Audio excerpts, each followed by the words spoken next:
Hey, super chemist out there. This is part 2 of chapter 14's lecture for Chem 112. And so we left off with this example, okay, and you can see all of my work down there.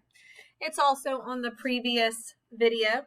And so now we're going to move on to the next slide, which is graphing second order rate laws. And from your previous notes, okay, when I'm graphing a second order rate law, the y-axis is going to be 1 over the concentration.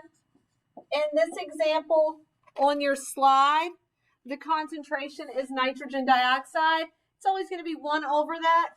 And then this is going to be time. And we're going to expect to see a line that looks like that. And you're going to be putting all of this data into your Google Sheets, okay? And when you do that, what I know, because it is a second order, is that slope is going to equal K. And that's why Google Sheets makes it so easy. I can put all this information in. It'll spit out to me that slope. Oh, I have S there. Let's go ahead and write it out. Slope is 0.255. And I know because it's second order that that's going to be my K value. Boom, I'm done. I didn't have to do any real calculations. Just had to be fluent in Google Sheets. Okay? Now, when you are graphing zero order reaction rates, this is what you expect to see. Oh, are we seeing it up there? Okay. You got concentration time. Slope is going to equal negative K. Sorry, I have that sideways for you. There you go.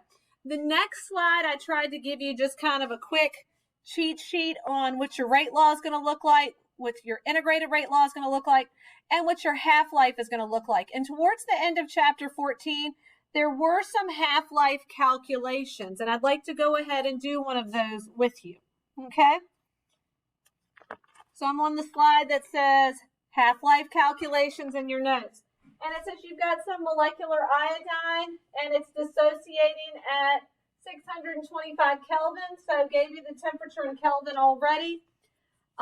With a first order rate constant of 0.271, what's the half-life? Okay, now half-life is not really difficult. The only difficult thing in half-life, here's that previous slide, is remembering those half-life equations, all right? So half-life is not too crazy poop. So in the problem, I told you that it was first order. And so if I look on the slides or in my notes, for a first order reaction, half-life has the formula of that. So the hardest thing you're doing here is just remembering that formula. Easy peasy, just like a vocabulary word. And you're looking for half-life.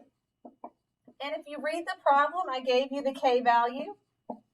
So you just put it in. Everybody in DE chemistry should be able to put this in your calculator. And the answer is in seconds, so that's why I put the S after it. So half-life calculations are really easy. It's just remembering what equation to use. And you have to be told first order, second order, so you know which equation to use. The next part of your book talks about the Arrhenius equation. You guys probably recognize or have heard this name before. We talked about Arrhenius acids and in chemistry last year. And so the Arrhenius equation looks like this. That is some constant.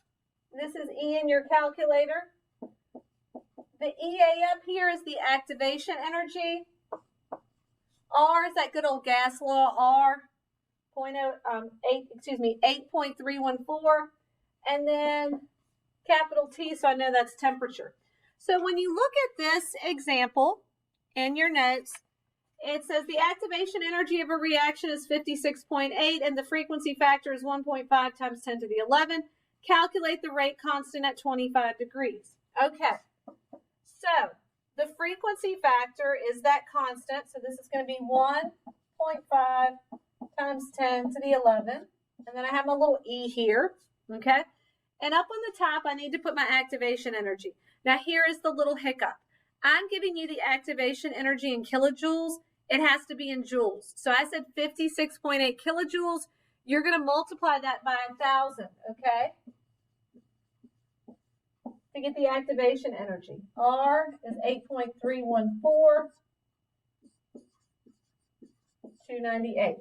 All right, so I plug and chug all this in my computer, and I still have this. But when I put all of that into my computer, my calculator, when I put all of that into my calculator, I get that. And so now it's just simplifying.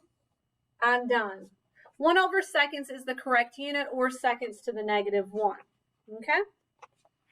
Now, the cool thing about Arrhenius is your book shows a way to use Google Sheets, which I know you guys love, to do some graphing with it. Okay? So you can graph using Arrhenius because the Arrhenius equation kind of looks like y = mx plus b. All right? And that's how we're going to graph using that. And if you flip to the next slide, I can't flip. We're going to do some Arrhenius graphing. And here's how you would set it up in Google Sheets. All right? You're looking, when you're graphing using Arrhenius, on the y-axis, you're looking for the natural log of k. And on the x-axis, it's 1/t. And you're looking for a line that's going to kind of look like that. Now, on this example I gave you, I already put my information into Google Sheets, and I found out that slope is that, and y-intercept is that. Google Sheets does all of that work for me. I love it. Now, you were asked to find, in this example, activation energy, right? So, here goes. For Arrhenius equations, slope equals negative activation energy over R. Okay, so it makes it a lot easier for us to do than that previous equation I just showed you. Well, I know that slope is this weird number. I know that activation energy is my x, okay? R is going to be 8.314. And I'm going to solve for x and get this big number that's in joules. Now, a lot of times we divide that by 1,000 and make it kilojoules. So I would take this answer, but I really would kind of want kilojoules per mole. Okay? There we go. The other thing it asked you to find is the value of the frequency factor. We're good. We're done. Okay. We're done with that example. Now, there is another Arrhenius formula where we use the 2 points. It's a 2-point formula. Okay? And you use that anytime I give you 2 temperatures, and you just plug everything in, and you're good to go. I'm going to leave you talking with the rate determining step.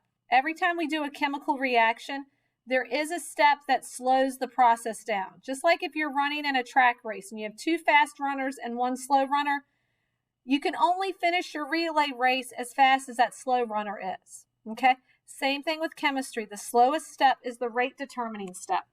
And the slowest step, or the reactants from the slowest step, are going to be what we're going to see in our rate law. Okay? So notice that you see R equals K, and you have the nitrogen dioxide squared. The reason that's there is because those are the reactants in the slowest step, and there's 2 of them. Now, I realize I did kind of rush through those last couple of slides, but we'll dive into that more in class when you're here. I can't wait to see you in class. Toodles poodles. Bye.